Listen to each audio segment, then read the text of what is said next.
Hello, and thank you so much for taking the time out to listen. Today, I titled this message, How the Rich Man Gets His Money. Very interesting message today. Another one where we're going to just go into the world and snatch a bit of the foolishness out of the world, expose it, stomp on it, and let God deal with it. Too often, we have heard about individuals who either earn money, like everybody else, a job, right? Others who not only earn money with the job, but they also receive inheritances, insurance, property, what have you. So they can't say that they did all of it on their own. Then we got those individuals who they happen to come across some money, right? It was a sweepstakes win. It was a lottery. It was someone who, out of the goodness, the kindness of their heart, blessed them. But there are some individuals that their wealth, they guard it like a fortress. They've got all sorts of security on their wealth. They know how to protect their wealth. They're going to spend yours while they hold on to theirs. I'm coming where some individuals are today because I get tired of individuals acting as if they're broke, busted, and disgusted when God in the spiritual realm said, that's a rich man that you're helping. That's a rich woman. That's a person that's got a lot. A lot. And the idea that you who are broke, busted, and disgusted are helping them is why sometimes blessings get blocked. Sowing seed in the unrighteous pocket. Sowing seed in the child of darkness's bank account. Sowing seed by making sure that they always have a birthday gift, right? Or any other kind of holiday gift. Those individuals who are self-righteous, those individuals who are narcissistic, as we've said in many, many other audio, they always will look out for self first. It's always, before I give this to you, what do I get in return? What is the benefit? Is it a short term? Is it a long term benefit? Can't you just give me without, wanting to know what you gonna get? What you gonna get? Nah. No. Because you see, the rich man, he needs an outline plan. He needs a conversation. A rich man who doesn't really need your money, doesn't really need your conversation either, doesn't need your explanation, doesn't need your transparency, because, well, if you're not just going to do for me, then, oh well, I have other avenues, other opportunities. How does the rich man get what he gets? What is it that he doesn't put in his book about how he obtained his wealth? He doesn't tell you about the lies he told or he used other people to tell to get his wealth. He doesn't tell you about how he fudged numbers. He doesn't tell you about how he put other people up to tweaking things, changing things, rearranging things, so that in the end, he comes away with the money and everybody else is still sitting up there talking about how am I going to get this bill paid and that bill paid because what he's paying me is not enough. The rich man does some things that I'm going to call your mind to remembrance. And for some of you all, if you are sowing seed into a rich man's pocket, by the time you're done with this message, you're going to stop that. Because there's too many of us out here on the struggle bus. And when I see that there's these individuals out here who they just keep coming out ahead and everybody else is falling and falling down quickly, there's a problem. There's a problem. There's a huge problem. Why is it that certain individuals who know that they're on that struggle bus do what they do? You know why? Because they're hoping and wishing. They're looking at that rich man as a genie. If I just rub on this lamp, maybe I'll get something. maybe you'll get nothing. Maybe you'll get cursed. Maybe you'll fall under that same foolishness that the Lord is going to allow that man or woman to fall under. So once again, how is he getting his money? And he's not putting certain things in his book, and he's not telling you certain things. Okay. He's getting his money in a number of ways. Number one, or shall I add on, he is making sure that the monies he has invested or saved or put elsewhere is not touched. So where he puts that money, there is a fund, if you will, that increases his money. Whether he's making money off the interest, whether he's making money off of a matching program or what have you, he guards that money. So that money is not touched. That money is not dipped into, or if he does dip into it, he's sure is not going to take as much as he's expecting from everybody else. Okay? Unless everybody else says no, unless you stop putting the money in an envelope, right? So he continues to prosper because he knows how to guard his money. You will give your last generous one. You will be the individual that'll sit up there and you'll say, okay, well, I'm doing this because I never know when I'm going to need that rich man. But then when God himself intervenes and says, you don't have to worry about it because you don't need that rich man any longer, it's a shock to your system. How is that? The Lord says, because you're going to do some things that are righteous that's going to safeguard your money. So here there is this rich man who he's guarding his finances, and his finances are continuing to grow. Now he's going to take the monies that he receives, and rather than spend up the money like you spend up the money, he's going to look for the cheapest. He's going to look for the smallest items. He's going to give just enough. Meanwhile, when you look at how much you spend, you're getting the family pack. He's getting the single pack. He knows that the single pack is going to run out. You're going to see that. And so you're going to come in and you're going to buy the family pack. You're spending more money than he is, but yet you make less money. Come on. I told you I'm coming where you are. I don't care what the title of this rich man is. We're going to bring it out.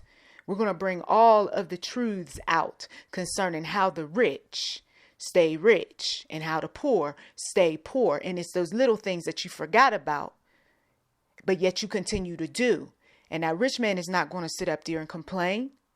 That rich man is not going to draw any attention to the money that you're spending. Why? Because he wants you to keep spending. He's not going to tell you stop spending your money. He's not going to tell you about the coupons. He's not going to tell you about the 2-for-1, unless, of course, he know that you got the money to go over there and get the 2-for-1. And in this way, he don't have to spend it. Okay? Come on. The rich man, not only is he protecting his assets, and he's looking for who all is going to pay for certain things that he doesn't want to pay for, but he's also looking at what you're willing to buy for him so that he doesn't have to go out and buy it. So he loves the holidays because he knows that is a $25 that he doesn't have to spend, let's say, for a restaurant trip. That's $50 that he might get that he doesn't have to spend for another shirt because you're going to buy it, you see. We're just throwing out small amounts, but every little bit helps. It counts. You see, it counts. He looks at that's $75 that I made just sitting here on Father's Day. Or that's $100 that I just made on Christmas, just smiling. But then some individuals will say, well, look at how much money he has put out. Look at how much money he has put out. Not nearly as much as, if you do the math, that the woman who doesn't have as much has put out. Okay. I was thinking about over the years how the males were doing quite well in the family. Okay. Making lots of money compared to the women. The women were coming in anywhere. Most of the women, there were a few that ended up getting into the 6 figures, but most of the women were anywhere between $20-some thousand annually up to $30-some thousand. Okay. That was most of the women that I grew up with, that I listened to their conversations in the late 1980s, 1990s when I was paying attention. Okay. And some of the monies that they received may have been acquired as a result of some unfortunate situations. Okay. And I say may because I don't know all of the details, because back in those days, they were pretty quiet about some things that they didn't want to say. But other money for sure was cash money that was, little trips that they made to help other people, or they were babysitting, or they were helping with errands, or they may have even gotten a little bit from the rich man who took pity on them or felt like the least I could do because you helped me with something. But it was never enough. So the monies was not consistent at times. So now she's sitting up there trying to find another way to get money. And he's sitting up there trying to find another way to save money. Okay? Stay with me. So here, the rich man has come up with these different ways of how he's safeguarding his money, and he's doing it quite successfully. And for every time that woman is spending $100, she's got to work how many days in order to make up for the $100. Whereas the rich man, he only had to work the one day, and he got that money that he spent or gave right back. And sometimes a little extra, depending on what industry he worked in. So he might get some money in tips. He might get some money if he wasn't working extra hours or had other sources of income. He was gambling, so he was able to have money to gamble with and hopefully get some money back. But a lot of times that wasn't always the case. So now he's sitting up there, and if he's lost some money, he's going to find a way to recoup some money. And this is where some of the men back in the day, especially in the 60s and 50s, I heard there was a lot of that tugging at the women, wanting what was in their bra. Give me some money. Or going over there and, looking in cookie jars and under beds and everywhere else. Like, give me some money. Yeah, because you done blew your money. But he got some money hid somewhere else, but he don't want to touch that money because he might owe that money to somebody. So now he gonna raise what in the household because I need this money. Okay. So now he's putting threats. He's being physically abusive while safeguarding his money. You see, some individuals, it wasn't just about an argument about who was keeping money and you made daddy upset and all this other stuff. No, some folks, their daddies were gamblers. Their daddies had addictions. They were alcoholics and so forth. Okay. Some of them were cheaters. And so it cost money to be able to maintain a relationship with somebody, right? The man had a relationship with his wife or girlfriend who he lives with. Plus he got these other relationships, and somebody needs some money for diapers and formula and crying and upset. All right, here's some money. He coming home, and now he on his wife or on his kids or whoever else who's living there. Can I get some money? Can I borrow some money? You see, but what about this and what about that? Don't worry about that. That's my business. Okay. The rich man, now he's acquired his money. Let's say he's got out of broke zone and he's acquired his money. He remembers what it was like not having any money.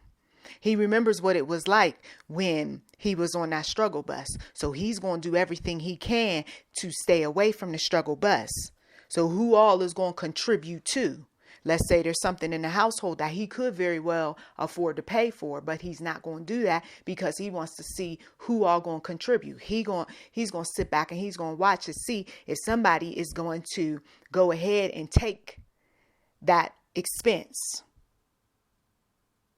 He's not going to have too many conversations about what that expense is because everybody knows about it. And if he says something, then he knows that people are going to expect him to do something about it because you brought it up.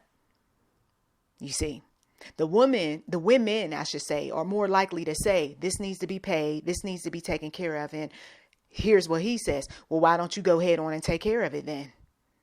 Why are you bringing it up to me? You got a job. Yeah, but I don't make as much money. Well, I don't have no money for that. I don't have a budget for that.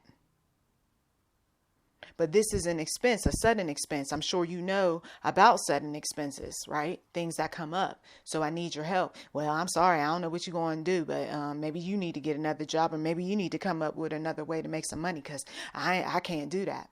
But meanwhile, his money that he could pull from, he's not going to do it, because he remembers the struggle, and because for some men are just simply stingy, right? Just like there's some women, but we're talking about men, because the majority of the men in this nation make far more money than women. Okay? So please don't take offense. Just listen.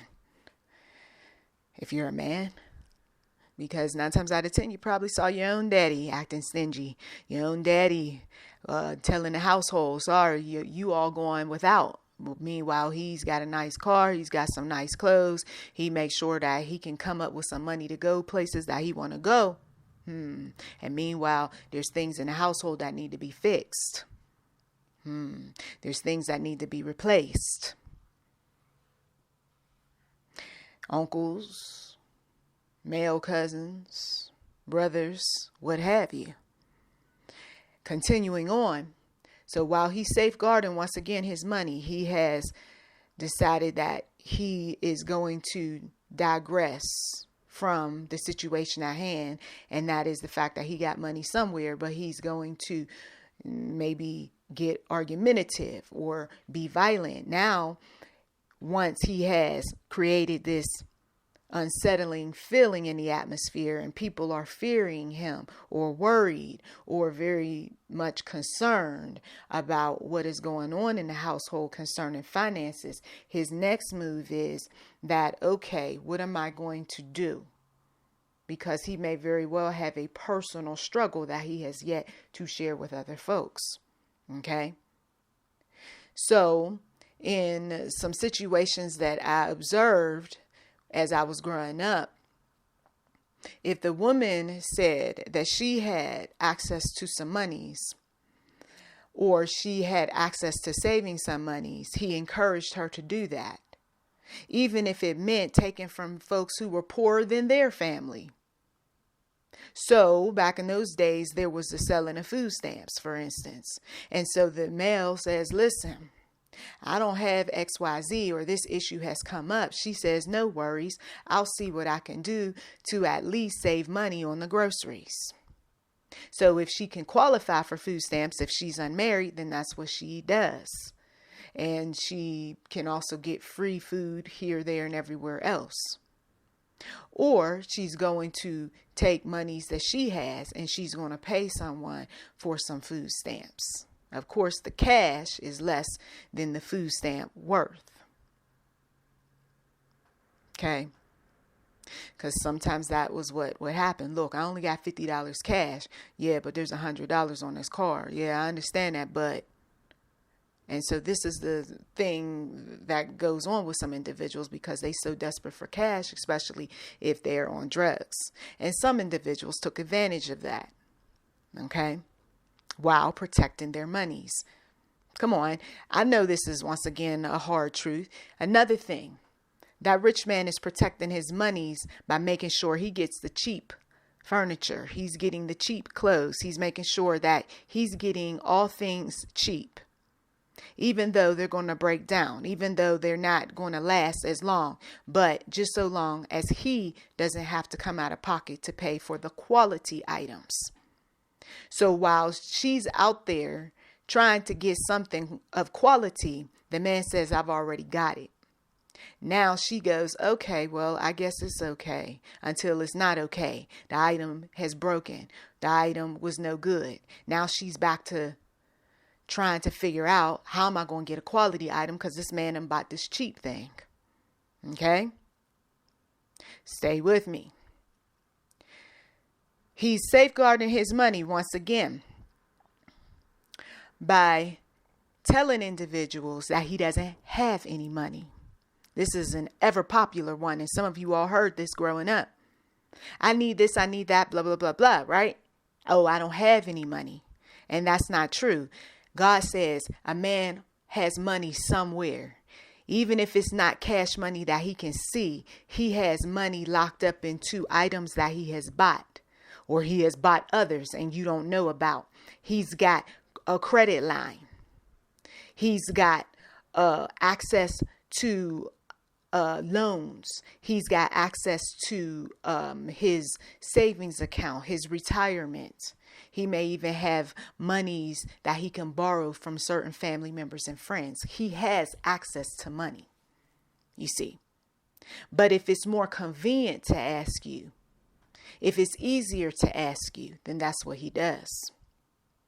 Now, for some of you all, this business of, but Lord, why is it though that the rich man, it seems like he's winning? And I touched on this years ago, and I've also done studies on this as well. And that isn't he going to reap what he has sown for taking advantage of the needy, and all of the just dirty things that he does? Absolutely. Those same men that were fighting back in those days, trying to grab at the women's bras, trying to get the money out. Those same men that were sitting up there tearing up the house because they were drug addicted, trying to get something to sell or trying to find some coins, dimes, nickels, whatever they could come up with. Those same men, unfortunately, many of them are 6 feet deep in their grave as I'm recording this message. There's only so much that you're going to do to continue to make sure that you, let's say, who's the wicked man, right? There's only so much that you're going to get away with before you start saying, why is it that I can't seem to get a break? Why is it that I'm losing a lot of money? Why is it that, it feels like God's not with me? Because you got to look at all of the dirt over the years that you did. And some men have been straight up and honest on this channel and said, I know I'm reaping because of things that I did, but I want to be better.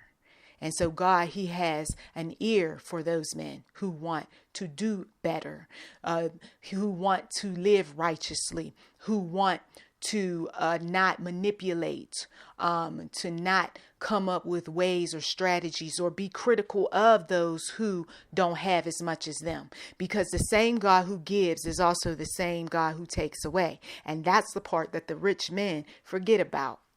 You didn't just arrive at your wealth. If it wasn't for God allowing some things to happen, you wouldn't be able to reap the fruits. And ministers know this all too well.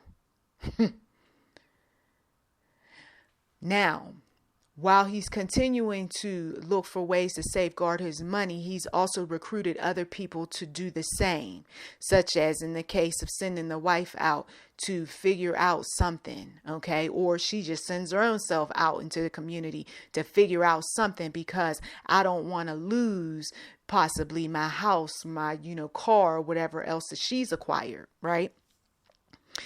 He may put that fear in her.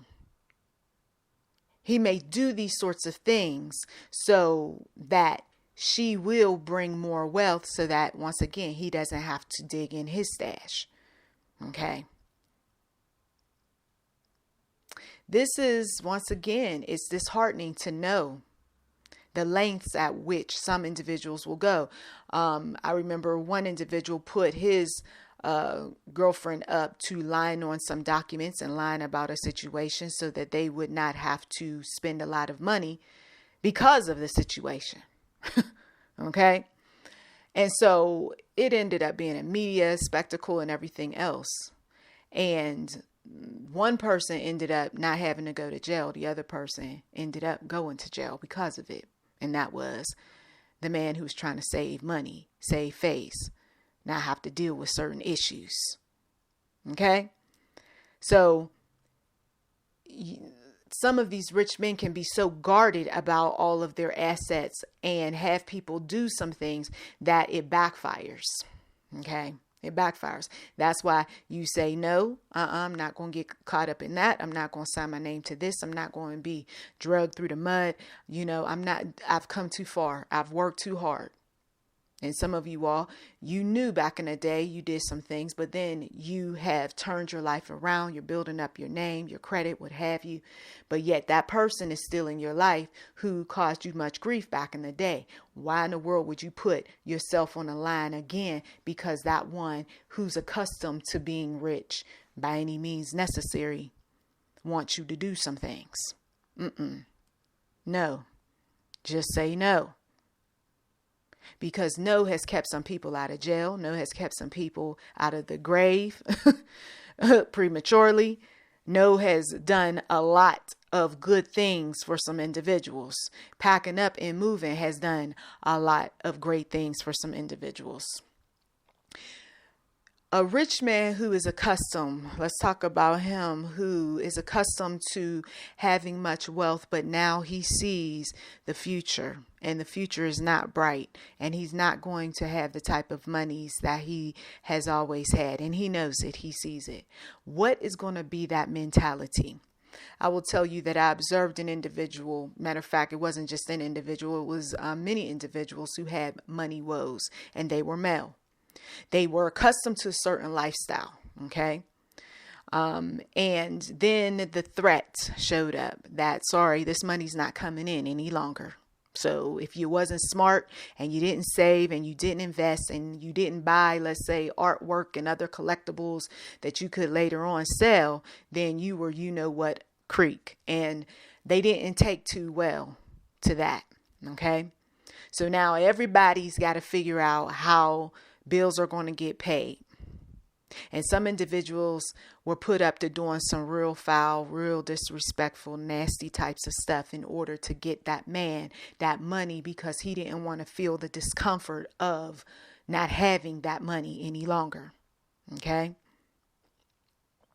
Living with a person who knows that they are losing, that they're going to end up having their back up against the wall sooner rather than later, is hell. Okay? It's hell. And some of you women, as well as sons and daughters, knows what that's like. When the father lost a job, when the father lost the money, when the father was the addict, when the father went to jail, whatever happened with that patriarch, when he was sick, ill, couldn't get around like he used to, everybody in the household suffered.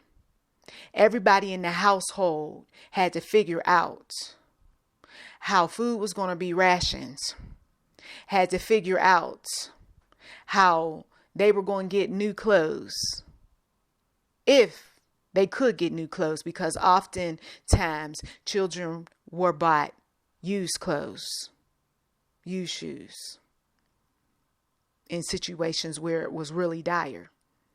And some children ended up having their own toys sold. Okay, electronic items sold, games sold. Sorry, I know you enjoyed all of these items, but you can't keep these. We've got to sell these because rent has to be paid, or a mortgage has to be paid, or property taxes have to be taken care of, or whatever the issue was. Food even, because somebody was too prideful to go stand in a line or sit and wait to be called to put an application in for food assistance, cash assistance, health assistance. Am I speaking somebody's truth? And so there's the arguing and the yelling, and there's people throwing things and banging on walls, or there's silent treatment. All sorts of stuff happens in a household where somebody lost much and wasn't comfortable or happy or understanding about the loss, or was so broken by it that they didn't step up to the plate and get the necessary assistance that they needed. Didn't bother to go back out to get the job once they healed up, because this was a very real truth for a family, and it caused the woman to divorce her husband. She had understood that the individual had gotten to a major accident involving his motorcycle. She had already warned him. Okay. And this is something that when somebody does something, has an adventurous lifestyle or what have you, and you know this, you should be putting money away whenever you can. You see, and buy up what you can so that you can sell later. Because people who have adventurous lifestyles, they're volatile. And when bad things happen, you don't know how their mindset is going to be, if they're going to rebound, if you're going to be able to make that kind of money that you once made in a household. And so the woman said that they were doing quite well until that accident. And the accident didn't cause the man to die. The accident did, though, mess with that man's mind because he hit his head. And so he wasn't thinking like he used to. And some of you all know some folks who take a major blow to the head, no matter what excuses they come up with, they don't think like they used to. They don't think clearly. Okay? They don't reason logically, depending on what part of their brain has been damaged. And so she's dealing with this man who on some days he's on point, on other days he's not. And now it's time for him to get back to work, because now it's been a year, 2 years of him in his recovery. But now you're doing well because you're sitting up there and you can still, walk around, move around, deal with the kids, what have you. I need you to do something that your brain can handle. And this man was giving her lip and attitude and just made his position stay-at-home dad. And she wasn't too happy about that. Okay. And so eventually, when she saw that she was going to be the breadwinner, what she did was she also found somebody who could be able to fulfill her needs, whereas that man wasn't. And there were some things that she couldn't share. But when you put 2 and 2 together, he wasn't fulfilling her needs. And some of you all know what that's like. And so as she was moving out of this relationship mentally and then eventually physically, the man is like, what's going on? What's happening? And she said, I know that you're at a place right now where you can get a job, but you choose not to. Well, this, that, and the other. She says, well, you're going to be put in a position where now you are going to have to get a job. And he's like, what do you mean? She says, because I'm divorcing you. Oh, is it because of this and that? And, and she went on, she told him how she felt and what she saw and how he was treating her. Okay. Because he wants to be the stay-at-home dad, but at the same time, you're mistreating, you're being disrespectful because you don't make the kind of money that she makes and you don't like the fact that she's in control. And of course, because you feel less than a man. But she's not going to continue to deal with that, you see. And so here he was like, wow, I can't believe this has happened. And she said that within days, he found a job. And he ended up getting a management position where he was making more than her. Now, wait a minute. So was that just all an act? Or was he still having some mental issues? Yeah, but they weren't that bad because he can manage an entire community. So for some of you all, it hurts. It hurts to the core to know that an individual is doing some deceptive things to spend up your money, while in some cases they have their own, and in other cases, no, I don't have the money yet, but when my money is right, this is what I'm going to do with it. And you're either partly a part of the plan or you're not a part of the plan at all. Or you find out that a person has such great potential, but they don't realize their great potential until you say that you're done. Wow. You could have been doing all of this all along, making it easier for me. You knew I was stressed. You knew I was upset. You could have got that money, but you chose to play these mind games. So what was the real reason behind the reason? Right? Sometimes this business of safeguarding money goes deeper than just the money itself. Sometimes it is about someone's inner, their low self-esteem, their insecurities, their inner struggles that they don't feel comfortable sharing with you. So the money represents whatever else is going on with that individual. And since they feel like they got control over that money, therefore, they feel like they got control over everything else.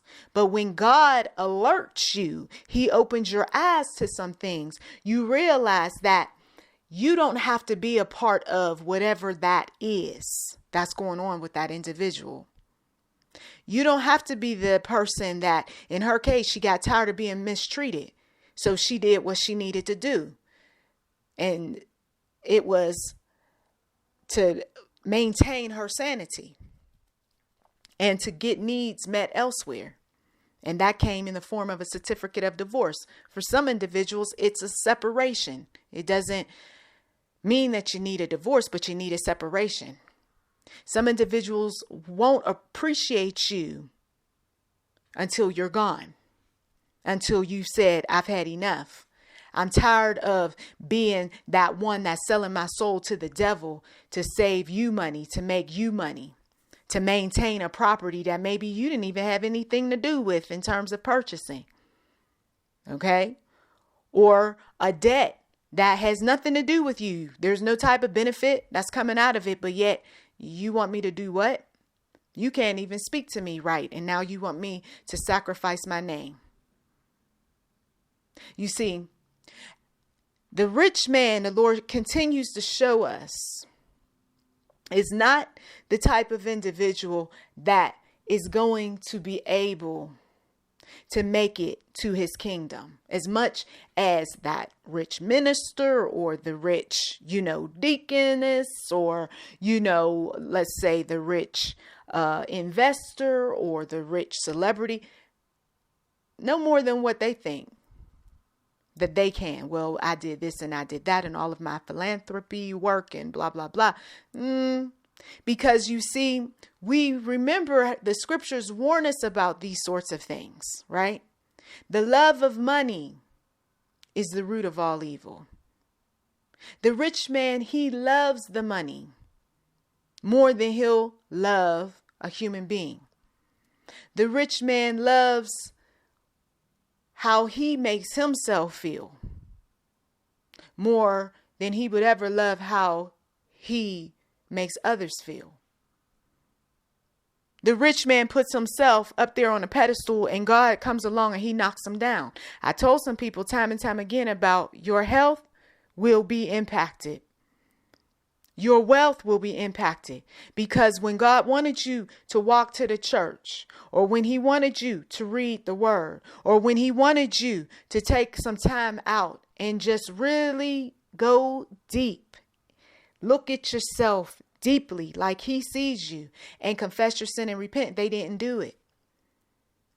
And so a message like this is also a warning. It's a woe kind of message. Woe to the rich man who has his family today. But in God's timing, tomorrow you won't have your family. Woe to the rich man who is conniving, who lies, who steals, who kills for the dollar, because your day of reckoning is coming. Woe to those individuals who continue to support the rich man while you walk by the poor woman, the poor child. Whoa. There's so much that we see in this world that we know isn't right. The rich man who has the rich corporation, and he takes advantage by having high interest rates and ridiculous late fees and other penalties. The rich man who takes from his wife who doesn't make as much money, but yet he says that he's blessed. How are you blessed when you're taking from the members of your household who can't afford the types of things that you want, you desire, or you need help with?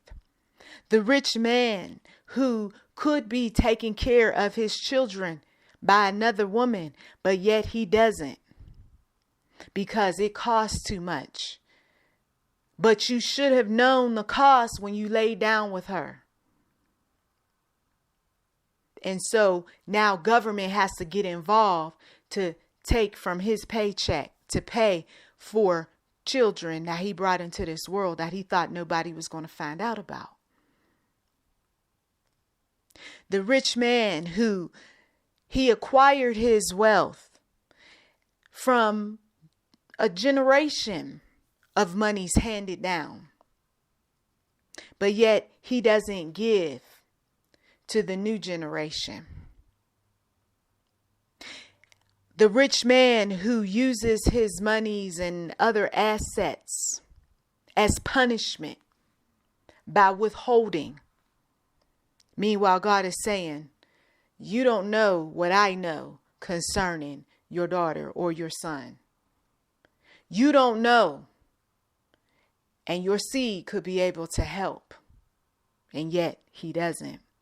The rich man who has no children, none, has a wife who is also rich, but yet will not give to those in need.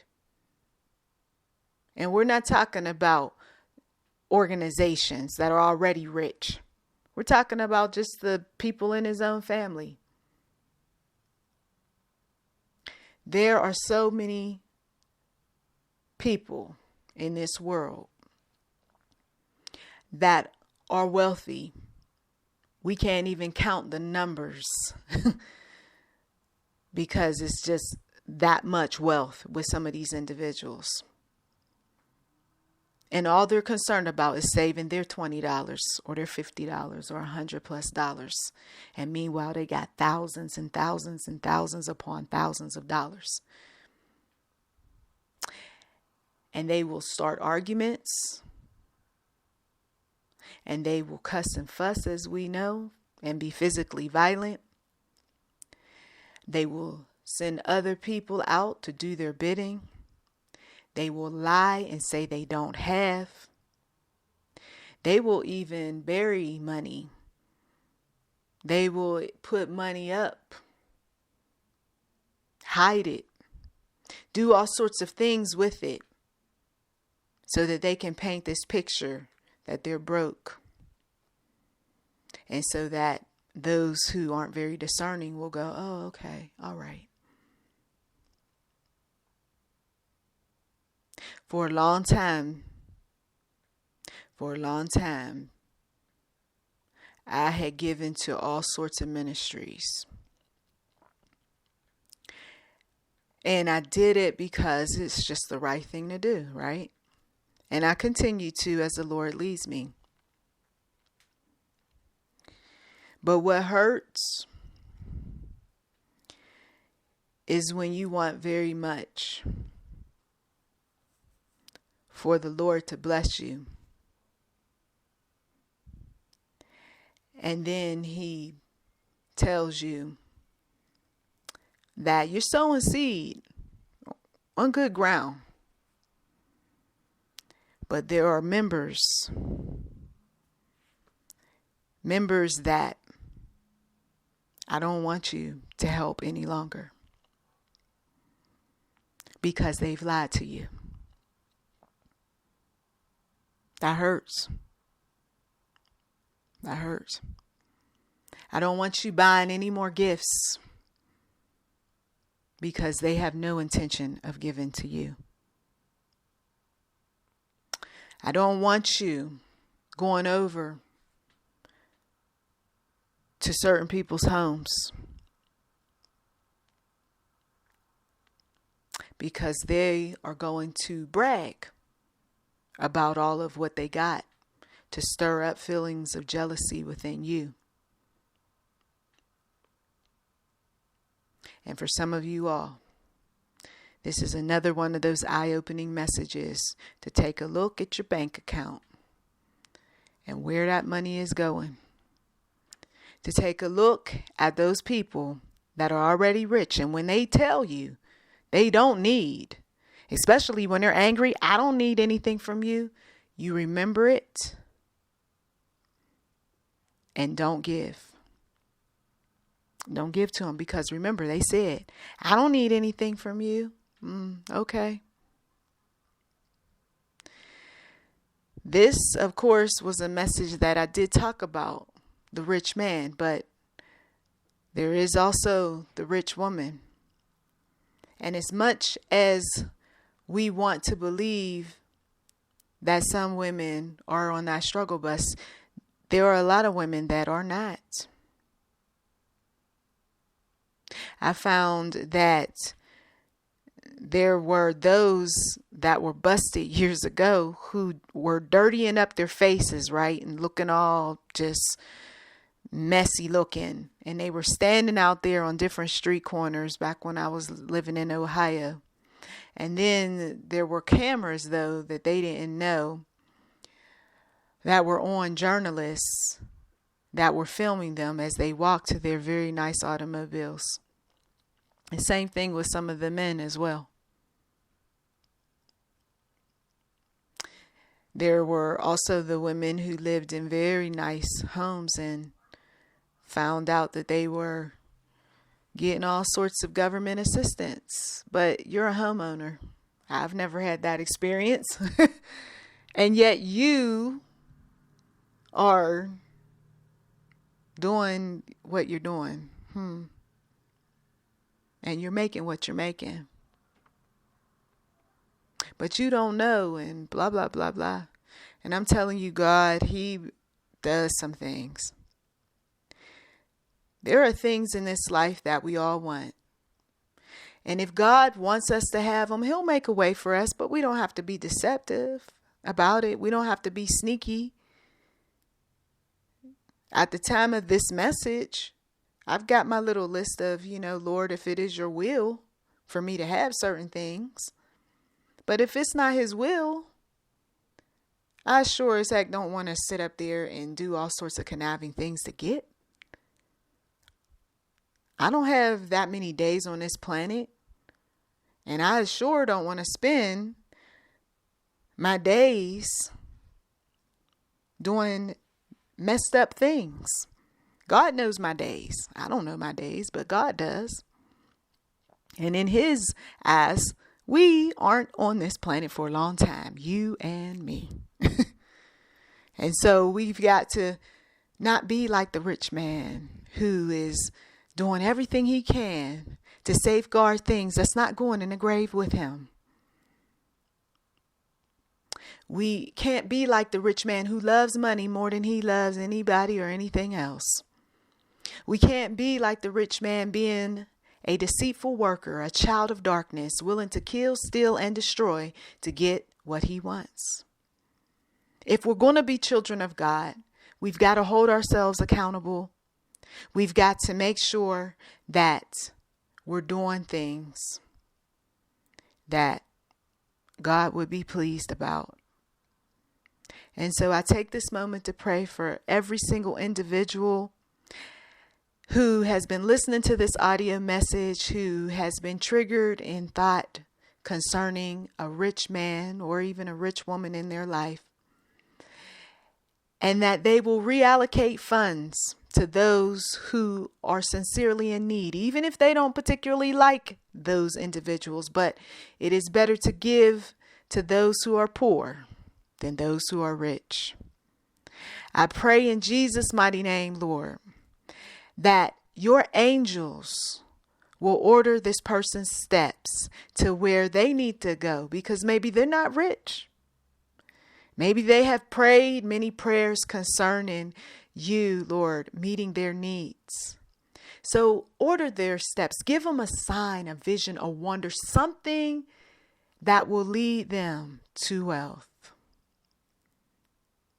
I pray in Jesus' name, Lord, that bills will be paid, that new inventions will come about that are of your will, that this listener will be a blessing to society, and that they will be rewarded accordingly. Lord, you have made so many different opportunities show up in my life as well as the lives of others. And I know, Lord Jesus, that you're going to do it again. You said to trust in you. And so that's what we're doing today. We're trusting in you for ideas, for a path toward where you want us to be concerning our monies, that you will show us how to safeguard our finances in a way, Lord, that is befitting, that glorifies you. Thank you, Lord, for what you're about to do in my life as well as the listener's life. In Jesus' name. And that's what I do, listener. I just say a simple prayer. It's shorter, actually, than the prayer that I prayed on this audio message. Just a simple prayer, trusting the Lord and asking him to make a way. And sometimes all I can do, because I'm so frustrated, is to say, Jesus, help. And so, may Jesus help. Thank you, as always, for taking the time out to listen. Feel free to check the description box for anything that is of interest, and blessings to you.